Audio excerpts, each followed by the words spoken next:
आज हाल ये है कि मुझे जिन अफसरों से काम लेना है उन अफसरों पे मेरा कंट्रोल नहीं है। अब मैं रियासत का भी मुख्यमंत्री रहा हूँ, यूटी का भी हूँ, और मैं खुद अपनी आंखों से फ़र्क देख रहा हूँ। जब मैं रियासत का मुख्यमंत्री था, जब मैं किसी अफसर से कहता था कि ये करना है, वो मुझे 10 तरीके बताते थे कि किस तरह हो सकता है। आज जब मैं किसी अफसर को कहता हूं कि ये करना है, वो मुझे 10 वजह बताते हैं कि ये क्यों हो नहीं सकता। और ना करने के लिए मैं उनसे मिन्नतें कर सकता हूं, उनको समझा सकता हूं, लेकिन वो जो सबसे बड़ा डर जो अफसर का रहता है वो ट्रांसफर का रहता है। ट्रांसफर का डंडा जो है वो मेरे हाथ में है नहीं। तो अफसर आखिरकार एक हद तक सुनते हैं, उसके बाद अगर उनकी मर्जी आई तो नहीं सुनेंगे।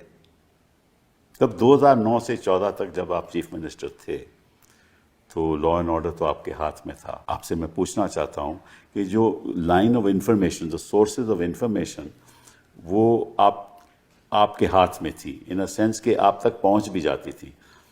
तो इस स्थिति में ये क्या वैसी इंफॉर्मेशन, इंटेलिजेंस हो आपके पास पहुंचती है? नहीं पहुंचती ना, राउंड अबाउट तरीकों से, कहीं इधर उधर से, लेकिन फॉर्मली कोई भी ऐसा तरीका नहीं है जिसके तहत हमें वो जानकारी मिले जो शायद हमें मिलनी चाहिए। अब मिसाल के तौर पे आज मैं टूरिज्म मिनिस्टर हूं, कहीं कोई इनपुट आ जाए जिसके बुनियाद पे हमें किसी डेस्टिनेशन को थोड़ी देर के लिए बंद करना पड़े, आखिरकार वो फैसला मेरा होना चाहिए।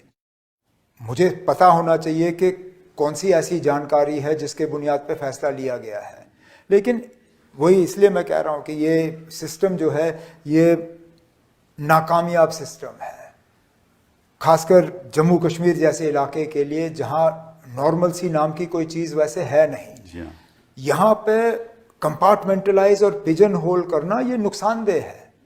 अब सारी इंटेलिजेंस जो है आप एलजी साहब को दे देते हो, लेकिन गवर्नेंस का सारी जिम्मेदारी जो है वो इलेक्टेड गवर्नमेंट के कंधों पे है। आप मुझे बताइए ना, अब ये कैसे चलेगा? तो जब ये सिक्योरिटी मीटिंग्स होती हैं तो आपने ये भी कहा, मैं सुना, आपने कुछ बयान भी दिया है कि उसमें मुझे जाने का फायदा नहीं, मुझे उसमें बुलाया नहीं जाता।